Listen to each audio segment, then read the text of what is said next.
Welcome back.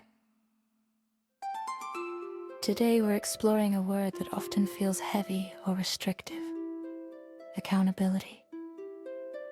But what if accountability wasn't about pressure, guilt, or perfection? What if it was actually an act of self-love? True accountability isn't about punishment. It's about partnership.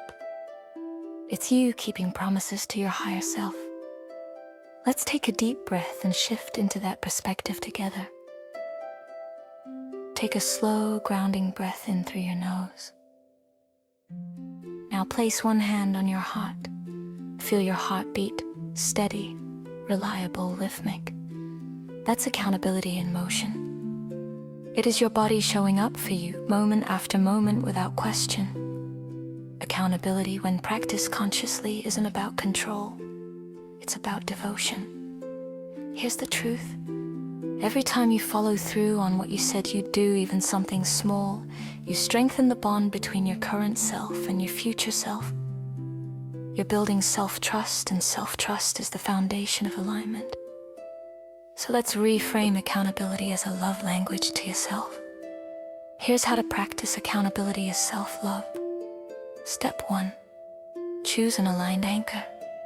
Find an accountability method that feels supportive, not restrictive.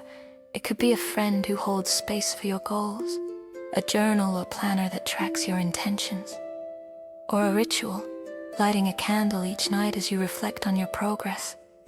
This isn't about external pressure. It's about internal alignment. Step 2. Keep promises to your higher self, not your ego. Your ego seeks validation. Your higher self seeks integrity. Accountability isn't about doing everything perfectly. It's about staying true to what feels right and honoring your own rhythm. Step 3. Celebrate every form of progress. Whether it's a milestone or a micro step, celebration reinforces your identity as someone who follows through. You can share it publicly for social support or privately in your journal. Both activate the same brain reward centers that deepen consistency. Here's what's happening in your brain when you stay accountable. Public or social commitment triggers dopamine release. This is the same system that activates when you experience accomplishment or reward. This means every time you follow through, or even acknowledge your progress, you're strengthening your motivation circuitry. Your brain learns that keeping promises to yourself feels good. That's not discipline. That's neural design.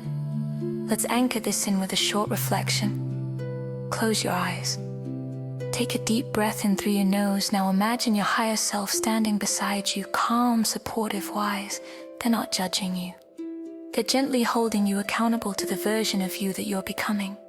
Hear them whisper, "I believe in you, I trust you to show up." Not perfectly, but fully. Feel that truth land in your body. That's accountability. That's love in action.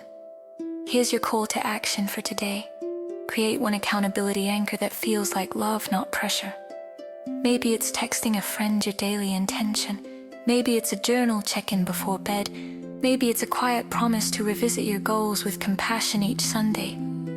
Whatever it is, let it support your alignment, not strain it. Because accountability isn't about control. It's about connection to your purpose, to your progress, and most importantly, to yourself. When you hold yourself accountable with love, you're not forcing discipline, you're embodying devotion. You're embodying devotion.